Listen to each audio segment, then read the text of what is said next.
I would like to introduce at this time Corinne Arriaga. I hope I got that pretty close. And is Alvi on the Zoom call? She is. And yes, Alvi. I am. Okay, hi Alvi. Hey, David. Chief Transportation Planner for the city of Sarasota. And our two guests are very important people to our city and to DSCA. So Alvi and Corinne are relatively new with the city, about a year or something like that. 6 months. 6 months, okay.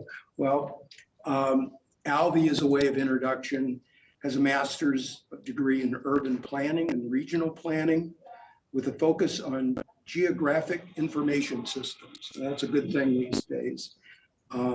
She was formerly with the Sarasota Manatee Metropolitan Planning Organization as planning manager. And one thing I liked in her bio, she's a vendor at local farmers markets in some of her free time. So that's nice to see somebody in that kind of capacity. Corinne has a very interesting degree in psychology, which may help in working with some of the neighborhood associations. And she's a multimodal plant, was for the Manatee Metropolitan Planning Organization too. And I noticed she has 2 dogs, and that's always a good thing about people to know their dog people. So without further ado, I think the protocol today is, Corinne, you are going to do the presentation with Alvi chiming in possibly. And then our typical format we use is if you folks could do your presentation in roughly 20 minutes, and then we'll allow 10 or 15 questions by members of the board. So without further ado, can you make this PowerPoint thing? Yes. Share screen. And so I apologize for people behind me. I'll turn at some point, make eye contact. I'm sorry. Share screen.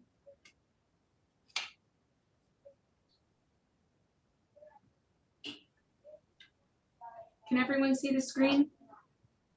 Yep. Virtually? Yes, we can. Yes.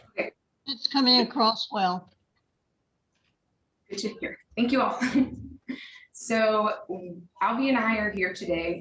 Unfortunately, Alvi has a sinus infection, so she couldn't be present, but she is virtual. We're going to just provide some updates on the Sarasota in Motion plan. As you are aware, Sarasota in Motion was the first ever city master transportation plan. There was a lot of public involvement. Over 4,000 people were involved, and what came of that was a list of projects which were then prioritized. So the top 10 priorities is what we're really focusing on implementing. So before we get into that, we already did introductions. Thank you, David. So first we're going to talk about Boulevard of the Arts and 10th Street. So the east-west streetscapes was actually the #2 priority to come out of the Sarasota in Motion Master Transportation Plan. And Boulevard of the Arts was the #10 priority. So the city decided to move these projects forward through the process together. So public involvement, design, those elements to completion are going to be moved forward together. So just an overview of what complete streets are. They're really just streets that take the context of the area into consideration. So, and really understands how people are using it. So incorporating street lighting, landscaping, wider sidewalks, bicycle facilities, and making sure that people are comfortable and safe driving, walking, and biking.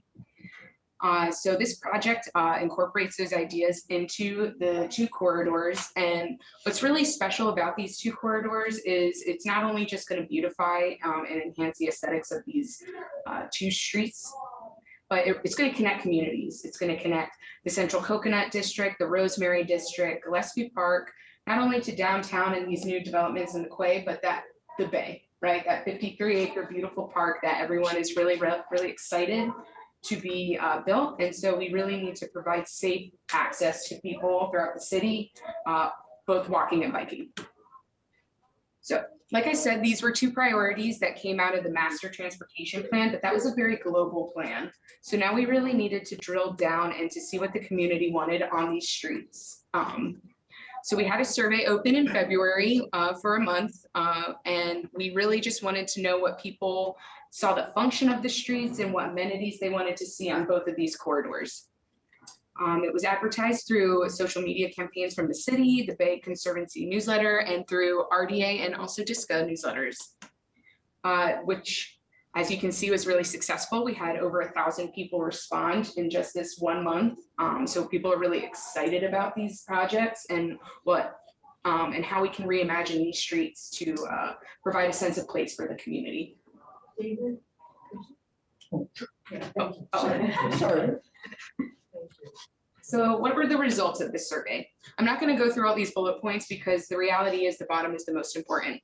For Boulevard of the Arts, what people wanted was an improved and enhanced pedestrian experience. And for 10th Street, people really wanted to see more safe multimodal options. And so now I'm going to go through the concepts and how these survey results really shape those. So the first is Boulevard of the Arts west of US 41. I know it's really small, but the typical section over here shows 12-foot travel lanes separated by a 10-foot median, 10-foot sidewalks separated by 9-foot landscaping median, so lots of protection there. You can also see different call outs like enhanced sidewalks, enhanced crossings, as well as art opportunities, so with different statues, as well as intersection and hardscaping opportunities to create a safe place. So continuing on Boulevard of the Arts, we're going to talk about the US 41 and Boulevard of the Arts intersection improvement. So the US 41 carries over 25,000 vehicles a day, and it is the spine of our network. So one of the goals was, so obviously everybody wanted a roundabout there, and unfortunately due to space constraints, it's not an option to have a roundabout there. So we really took this to heart and tried to identify what the best solution is for this with, where we can't put a roundabout. So we want to provide safety for all users and obviously provide an alternative. So the proposed treatment is a raised intersection. And so the goal of that is it's like a raised speed table. So people would have to take that intersection slower. And the idea is it's a 35-mile-per-hour road, and a roundabout would get people to go down to 25 through it, as with this raised intersection. So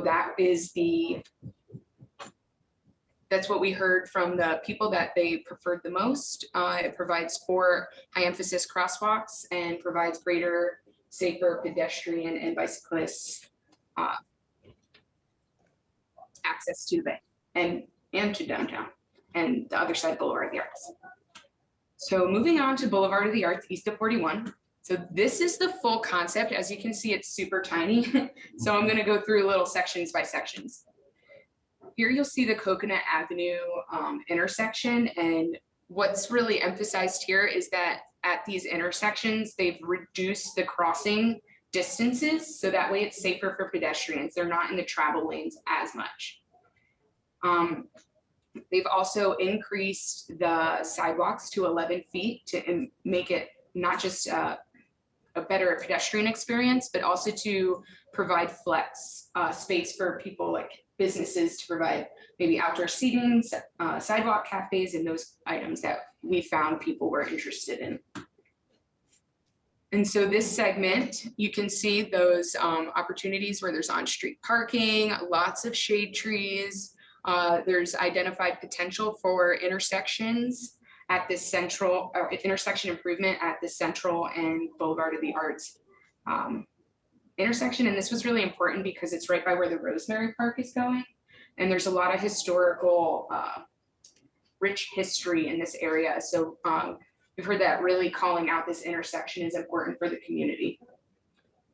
So moving right along, you'll also see there's sharrows on the travel lane. And for this reason was because the amount of space that we had, we really had to prioritize one or the other. Do we want a bicycle lane or do we want to enhance the pedestrian experience? And so what we heard from the community was that enhancing that pedestrian experience. So we really focused on those sidewalks, and Boulevard of the Arts is 25-mile-per-hour road, and that can accommodate shared use lanes. And so you'll see here just more of creating that environment of shade trees and keeping the existing trees where possible, but creating those gateways by using special specimen trees. Okay, 10th Street. Again, really small. So we're gonna go through section by section, just like the last time.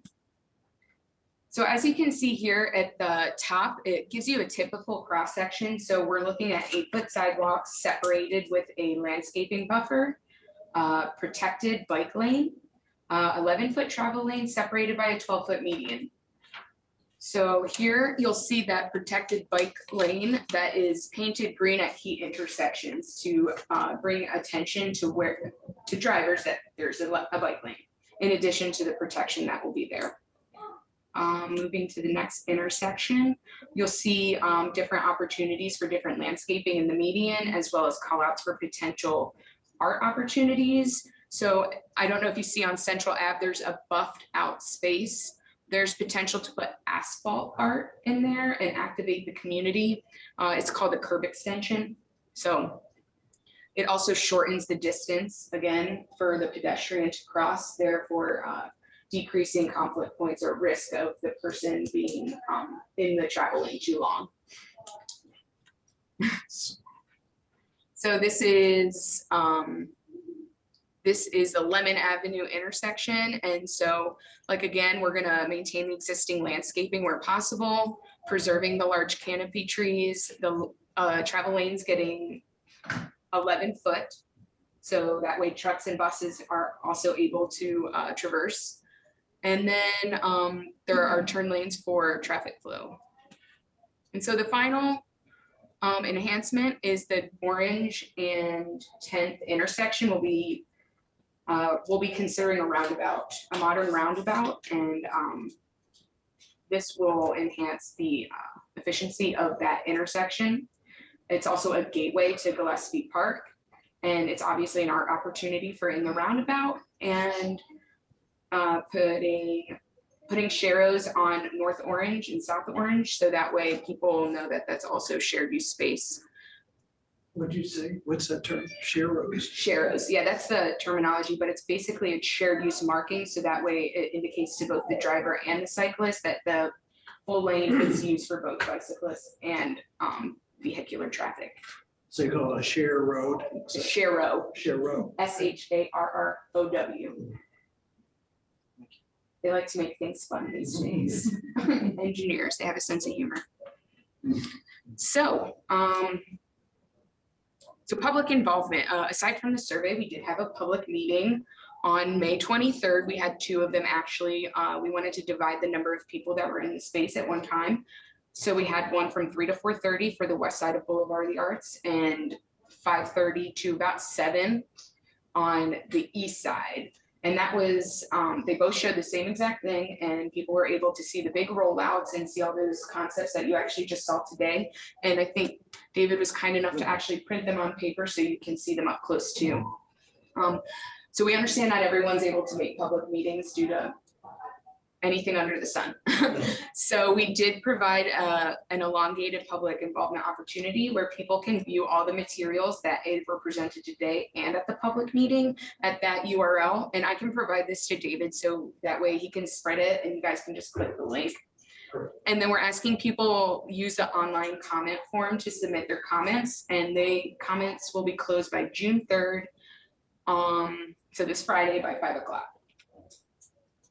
Okay, so that's Boulevard of the Arts and 10th Streets, but there were some other priorities in the Sarasota notion. So St. Armand's, Complete Street, they're working tirelessly to get the RFP out for this July. So they're hoping to start that project in this current fiscal year. And so Main Street redesign is going to be picked up kind of the same way this St. Armand's RFP is. the full scope of everything from the planning analysis and environmental reviews, including design and grant development. How can we leverage our funds to get more funds from, especially this federal infrastructure bill? So that's where I end my presentation. I did provide our emails, Alvi and myself, but I would like to just see if Alvi had anything she wanted to add on the subject before I kind of give it over to David. No, I think, Corinne, you covered everything perfectly. And if you guys have any questions for us, it's up to you. Well, with that said, I'm thank gonna you. stop sharing. Yeah. With that said, let's open it up to board members for questions. Ken? I have two questions. You mentioned the possibility of a roundabout at Orange and 10th. What happens to the waterworks building that's there now? So the roundabout would be constructed currently within the city right of way, so there would be no encroachment on the water. Okay. And for the Main Street redesign, will there be involvement with the DID? Yes, absolutely. And that's in the future, as you saw, fiscal year 22-23. So, but that would definitely, just as this St. Armand's RFP is with the bid will be involved in it, the DID will be involved with the Main Street redesign. And that's the downtown improvement district and then the business improvement district. So, sorry, my acronyms are.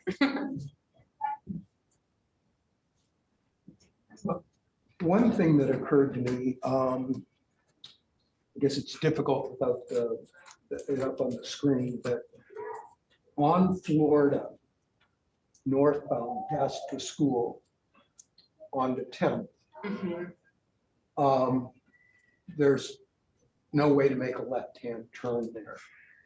And I'm thinking with City Side 2, the Bayside Club coming, and with parents picking up kids, was that a conscious decision to not allow a left? I know I'm talking against purposes. I'm supposed to be talking more about walking, but I'm also thinking about functionality. Did you folks consider that? So currently there's a median blocking off those turns on Florida Ave. So we are not, our plan is to just keep it as it's existing today. We have had some comments and some questions from property management people on 10th. So we are looking at the data. We are looking at current and projected travel demands that's going to be included in this, as well as the traffic studies that were done by those development projects, and really assess if that left-hand turn is necessary, because the data and those future data to 2045 is going to tell us, because that it's important to see what the data shows. Yeah, I would suggest you look at that. Yeah, we are I can meet looking at with you kind of offline. Yeah, it's brought to our attention and we are looking at that. Anybody else? I have, okay, one, That's okay. Jim? Yeah, just, Oh, yeah, go right ahead. Kathy? Oh, no, just so what is the timeline, especially for the Boulevard of the Arts and Tamiami? What kind of a time frame are you looking at? So right now we are working on finalizing the concept. So after that public comment period ends, every comment we receive, we're gonna work with Kimley Horn and Associates to review them and see how we can incorporate them, like the Florida Avenue. We're gonna see based on the data, what can be done. And we're gonna kind of put them in a final draft version. We're gonna bring them to the commission in the summer. And then, so that would address, I'm just trying to look at, all the development that's going on there. We have, the peso and the other buildings that are going on. I'm trying to get that to line up with completion of the amount of pedestrians that are going to be using that. So we're on I can tell you that because of the infrastructure bill, we are on a very tight schedule to try and move this as quickly as possible. I will let you know that transportation projects usually take 15 to 20 years from start to finish. And we're working from an idea on a piece of paper and moving it along the process. But our city engineer is very ambitious and we really want to tap into this infrastructure money. So we're hoping to get this done in 5. Jim? Where's the I think for the moment, yep. Corinne, thank you for your presentation. I keep noticing the frequency of emphasis on wide sidewalks. How do we coordinate your recommendation and Marlon's recommendation for wide sidewalks with the engineering staff's recommendation for 5-foot clearance as sufficient when we're trying to pull thousands of pedestrians down the sidewalk? We have city commissioners who think that 5 feet wide or 5-foot clearance on a 8 or 9 or 10-foot sidewalks, and they prioritize cafe seating over pedestrians. So how do we merge those two concepts?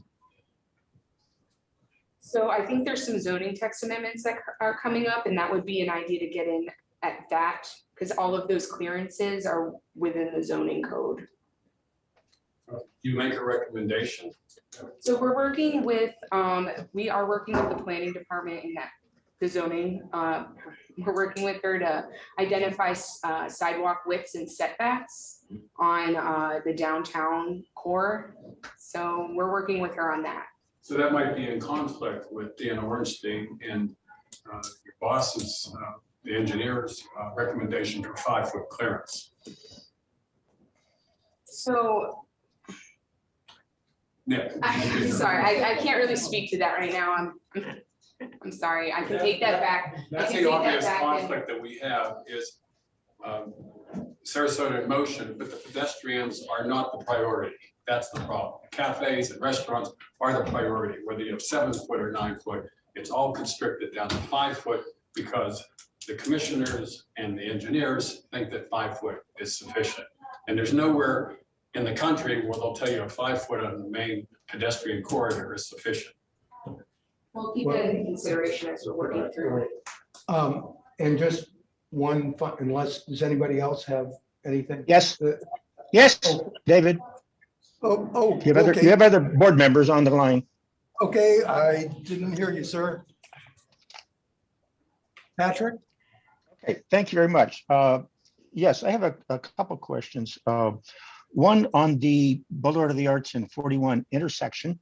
The diagrams show the eastbound traffic lanes being reduced from 3 lanes to 2 lanes, essentially putting the straight through and right turn into 1 lane as it backs up.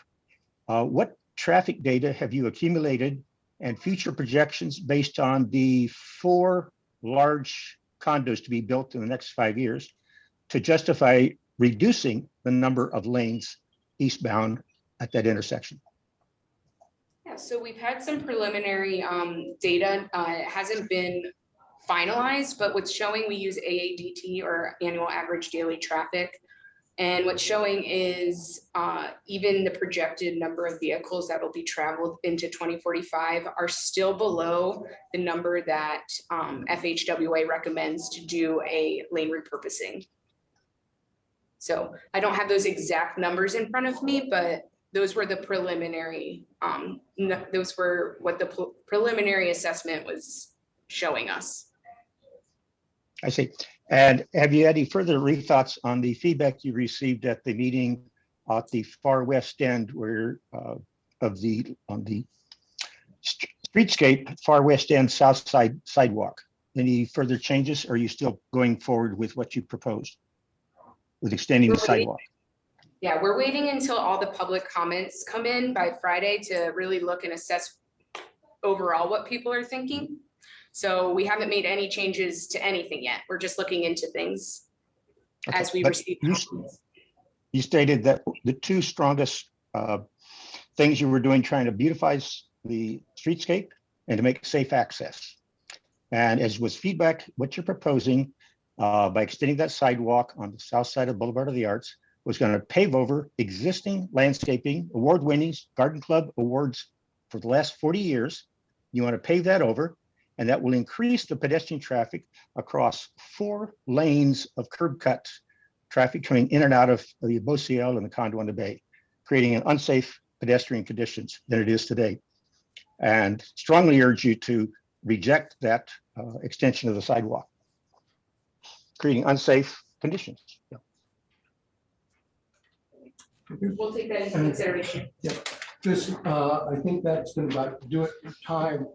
I just hope, as you consider these plans, the overall context, in the next 6 to 9 months, I estimate 250 more trees will be removed in the Rosemary for developments.